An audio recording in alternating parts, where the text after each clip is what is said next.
వైసీపీని వీడి వెళ్లిన విజయసాయిరెడ్డిలో రాజకీయ వైరాగ్యం తొలగిపోతోంది.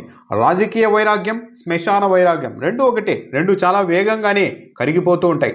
నేను హర్ట్ అయ్యాను, రాజకీయాలు వద్దు, వ్యవసాయం చేసుకుంటా అని వెళ్ళిపోయిన విజయసాయిరెడ్డి ఇంకా తన పొలంలో మొలకలు రాకముందే ఏం రాజకీయాల్లోనికి మళ్ళా రావాలనుకుంటే మీ పర్మిషన్ కావాలా అని మీడియాను ఎదురు ప్రశ్నిస్తున్నారు. విజయసాయిరెడ్డిని నమ్మకండి, ఆయన ఏదో ఒక రోజు మీ స్థానానికి ఎసరు తెస్తారని జగన్కు కోటరీ వాళ్ళు నూరిపోశారని మీడియా ముఖంగా సాయిరెడ్డి ఆవేదన చెందారు.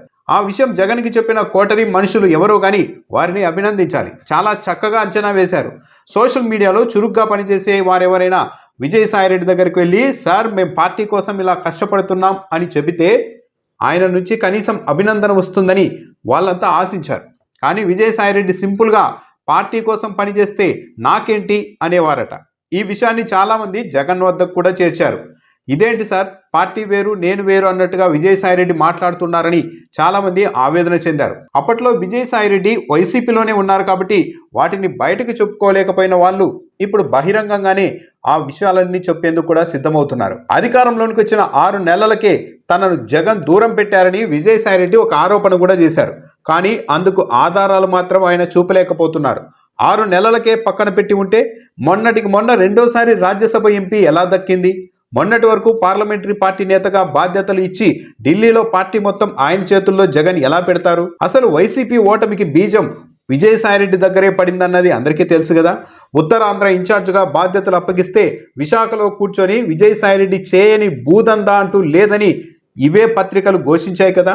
దాంతో ఉత్తరాంధ్ర ప్రజల్లో వైసీపీపై ఒక తీవ్ర వ్యతిరేకత ఏర్పడింది. దాని ప్రభావం మెల్లగా రాష్ట్రమంతా పడుతూ వచ్చింది. ఆ తర్వాత ఉత్తరాంధ్ర బాధ్యతల నుంచి తప్పించినా ప్రాధాన్యత మాత్రం ఎక్కడా విజయసాయిరెడ్డికి తగ్గలేదు. ఎన్నికల తర్వాత తిరిగి ఆయన్ను ఉత్తరాంధ్ర ఇన్ఛార్జ్గా అనేక మంది వ్యతిరేకించినా సరే జగన్ నియమించారు. మరి విజయసాయిరెడ్డికి జగన్మోహన్ రెడ్డి చేసిన అన్యాయం ఏంటి? విజయసాయిరెడ్డి పైకి జగన్కి నమ్మిన బంటులాగా కనిపిస్తున్నారే కానీ బయట జగన్ను ఆయన బండబూతులు తిడుతున్నారన్న ఆరోపణలు కూడా ఉన్నాయి. విజయసాయిరెడ్డిని తొలిసారి రాజ్యసభకు పంపాలని జగన్ నిర్ణయించినప్పుడు ఆయన్ని ఓడించేందుకు వైసీపీ ఎమ్మెల్యేలను కొనుగోలు చేసేందుకు చంద్రబాబు తీవ్ర ప్రయత్నాలు చేశారు. ఆ సమయంలో చంద్రబాబు ఆ పని చేయకుండా వెంకయ్య నాయుడు ద్వారా రాయబారం చేయాలని కొందరు భావించారు. అందుకు జగన్ ససేమిరా ఒప్పుకోలేదు. దాంతో జగన్ భేటీ తర్వాత బయటకు వచ్చి కారెక్కిన విజయసాయిరెడ్డి తన పార్టీ అధ్యక్షుడు జగన్మోహన్ రెడ్డిని బండ బూతులు తిట్టాడు. ఈ విషయాన్ని ప్రస్తుతం టీడీపీలోనే ఎమ్మెల్యేగా ఉన్న ఆ రోజు విజయసాయిరెడ్డి బూతులు తిట్టినప్పుడు అదే కారులో ఉన్న కోటమిరెడ్డి శ్రీధర్ రెడ్డి ఇటీవల స్వయంగా ఒక డిబేట్లో చెప్పారు.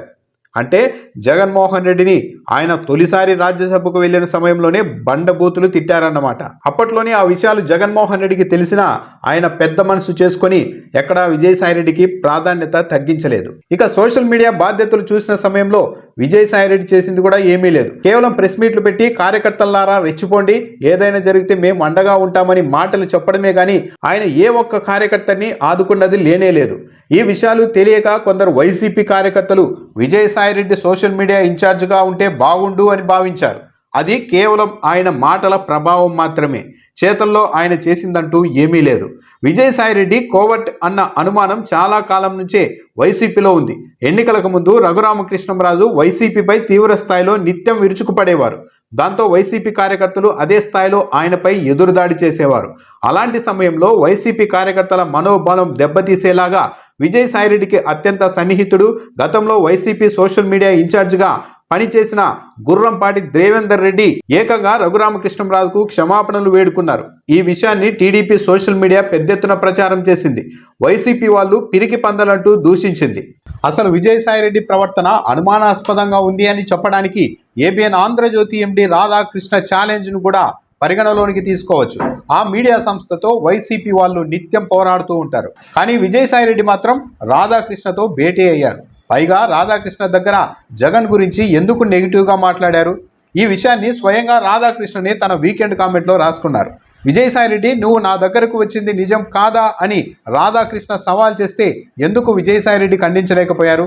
అంటే రాధాకృష్ణను కలిసిన ప్రాంతంలో తప్పనిసరిగా సీసీ కెమెరాలు లాంటివి ఉంటాయి కాబట్టి కలవలేదు అని తాను ఎదురుదాడి చేస్తే వాటినెక్కడ బయట పెడతారో అని విజయసాయిరెడ్డి ఊరుకుండిపోయారా? వైసీపీ ఎంపీగా ఉన్న వ్యక్తి ఇలా పార్టీ వ్యతిరేకుల్ని కలవచ్చా? విజయసాయిరెడ్డి ఉత్తరాంధ్ర ఇన్ఛార్జిగా ఉన్న సమయంలో బొత్స సత్యనారాయణని దెబ్బతీసే ప్రయత్నాలు కూడా జరిగాయన్న ఆరోపణలు ఉన్నాయి. బొత్స సత్యనారాయణ తీవ్ర అనారోగ్యంతో బాధపడుతున్నారు. త్వరలోనే ఆయన రాజకీయాలకు గుడ్ బై చెప్పబోతున్నారని పెద్ద ఎత్తున ఒక ప్రచారం నడిచింది. విచిత్రంగా ఈ వార్త తొలుత విజయసాయిరెడ్డి దగ్గర ఉండే వ్యక్తికి చెందిన యూట్యూబ్ ఛానల్లోనే ప్రసారమైంది. ఆ తర్వాత బొత్స సత్యనారాయణ ఆగ్రహం వ్యక్తం చేయడంతో గంటలోనే ఆ వీడియోను తీసేయడము జరిగింది. బొత్స పని అయిపోయిందని ప్రచారం చేస్తే ఉత్తరాంధ్ర జిల్లాల్లో బొత్స సత్యనారాయణ దగ్గరకు వెళ్లే నేతలు కూడా పునరాలోచన చేస్తారు. దాంతో బొత్స వీక్ అయిపోతారు. అందరూ విజయసాయిరెడ్డి దగ్గరికే వస్తారు. అలా రావాలన్న ఉద్దేశంతోనే కొందరు ఈ ప్రచారానికి ఆ రోజు తెరలేపారన్న ఆరోపణలు కూడా ఉన్నాయి. అసలు విజయసాయిరెడ్డి చంద్రబాబు నాయుడుతో చేతులు కలిపారన్న వైసీపీ ఆరోపణకు బలం చేకూర్చేలా పలు అంశాలు కూడా ఉన్నాయి. లిక్కర్ పాలసీకి సంబంధించిన 2 భేటీలు తన నివాసంలోనే జరిగాయని విజయసాయిరెడ్డి ఇప్పుడు చెబుతున్నారు. మిథున్ రెడ్డి లాంటి వాళ్ళు ఆ సమావేశమే జరగలేదంటున్నారు. ఇక్కడ నిశ్చితంగా గమనిస్తే అధికార పార్టీ నుంచి పూర్తి స్థాయిలో అభయహస్తం లేకుంటే విజయసాయిరెడ్డి ఇంత నేరుగా ఇంత ధైర్యంగా తన నివాసంలోనే లిక్కర్ భేటీలు జరిగాయని చెప్పగలిగేవారా? అంటే తాను ఈ విషయాలు చెప్పినా తనకు అధికార పార్టీ నుంచి పోలీసుల నుంచి ఏ ఇబ్బంది ఉండదు అన్న ధీమాతోనే ఆయన ఇలా మాట్లాడుతున్నారన్నది కూడా స్పష్టంగా అర్థమవుతోంది కదా. అంటే అధికార పార్టీతో ఆయన కలిసిమెలిసి తిరుగుతున్నారన్నది కూడా సుస్పష్టం. పాత పత్రికలు తిరిగేసిన పురంధేశ్వరి, టీడీపీ నేతల పాత ప్రకటనలు చూసినా వారంతా విజయసాయిరెడ్డే లిక్కర్ డాన్ అంటూ ఆరోపించారు. ఆడాన్ సంస్థ విజయసాయిరెడ్డిదే అని ఆరోపించారు. ఇప్పుడు మాత్రం ఏ టీడీపీ నాయకుడు కానీ బీజేపీ అధ్యక్షురాలు కానీ గతంలో తాము విజయసాయిరెడ్డిపై చేసిన ఆరోపణలను ప్రస్తావించడం లేదు. అంటే స్పష్టంగా తెలుస్తున్నది ఏంటి? ఇప్పుడు విజయసాయిరెడ్డి జగన్ ప్రత్యర్థులకు ఆత్మ బంధువుగా అవతరించారనేగా. కాకినాడ పోర్ట్ అంశంలో మాత్రం అసలు అరబిందో కంపెనీకి నాకు ఏంటి సంబంధం? నా బిడ్డ ఆ ఇంటికి కోడలైనంత మాత్రాన వారి వ్యాపారాలతో నాకేం సంబంధం? నేనెప్పుడూ వారితో వ్యాపార సంబంధాలు నడపలేదని చెప్పిన విజయసాయిరెడ్డి లిక్కర్ విషయానికి వచ్చేసరికి మాత్రం నేనే అరబిందో కంపెనీ నుంచి 100 కోట్ల రూపాయలు అప్పిప్పించానని చెబుతున్నారు. అసలు 1000 కోట్ల రూపాయల కాంట్రాక్టులు చేసే సామర్థ్యం ఉన్న మిథున్ రెడ్డికి విజయసాయిరెడ్డి ద్వారా మరొకరి దగ్గర అప్పు తీసుకోవాల్సిన అవసరం ఉంటుందా? పార్లమెంటు వేదికగా అసలు జగన్ అనే వ్యక్తి లేకుంటే నేను ఈ సభలో అడుగు కూడా పెట్టి ఉండేవాడిని కాదు. ఆయన వల్లే ఈ స్థాయికి వచ్చానని చెప్పి ఆ తర్వాత రెండోసారి కూడా రాజ్యసభ స్థానం సొంతం చేసుకొని ఇప్పుడు మాత్రం వైసీపీ అధికారంలోనికి వచ్చిన 6 నెలలకే తనకు అన్యాయం జరిగిపోయిందని విజయసాయిరెడ్డి చెబుతున్నారంటే ఏమనాలి? ఇదే వైసీపీలో పార్టీ పెట్టిన తొలి రోజు నుంచి ఇప్పటి వరకు కష్టాలు పడుతూ అనేక విధాలుగా నష్టపోయి ఒక చిన్న పదవి కానీ ఒక చిన్న కాంట్రాక్ట్ పని కానీ దక్కించుకోలేకపోయిన వారు ఎంతోమంది ఉన్నారు. వారి త్యాగాలతో పోలిస్తే విజయసాయిరెడ్డికి పోయిందేంటి? తాను ఎప్పుడో 2000 స్థానానికి పడిపోయానని చెబుతున్నారే కానీ 2000వ స్థానంలో ఉన్న వ్యక్తికి రెండోసారి రాజ్యసభ, తిరిగి ఉత్తరాంధ్ర పార్టీ ఇన్ఛార్జ్ బాధ్యతలు ఎలా వచ్చాయో మాత్రం చెప్పరు. అదే విజయసాయిరెడ్డి అంటే. అసలు లిక్కర్ వ్యవహారం సాగుతున్న తీరు చూస్తుంటే ఎవరు ఎవరితో కుమ్మక్కయ్యారో అర్థం కావడం లేదా? వాసుదేవరెడ్డిని వెంటాడారు. ఆయన ఎప్పుడైతే ప్రభుత్వ పెద్దలు చెప్పినట్టుగా వాంగ్మూలం ఇవ్వగానే ఆయన్ని ఎంచక్క ఢిల్లీ సర్వీసులకు పంపించేశారు. సాయిరెడ్డి వైసీపీని విమర్శించగానే ఆయన నిందితుడు కాకుండా సాక్షిగా అవతరించారు. పైగా ఆ రోజుల్లో భేటీలో ఎవరెవరు వచ్చారు అంటే సెలెక్టివ్గా కొందరి పేర్లు మాత్రమే చెప్పేసి ధనుంజయ రెడ్డి, కృష్ణమోహన్ రెడ్డి వచ్చారో లేదో నాకు గుర్తులేదు అని అనడం ద్వారా తాను తలుచుకుంటే ఎవరి పేర్లనైనా చెప్పి బదనాం చేయగలను, ఇరికించగలను అంటూ ఒక రకమైన బ్లాక్మెయిల్కి విజయసాయిరెడ్డి పాల్పడుతున్నట్టు లేదా? సాయిరెడ్డి కృతజ్ఞత ఉన్న వ్యక్తి అయితే అతడు కూడా ఊహించని విధంగా అత్యుత్తమ స్థాయికి తీసుకెళ్లిన జగన్మోహన్ రెడ్డి పట్ల ఎంత విధేయతతో ఉండాలి?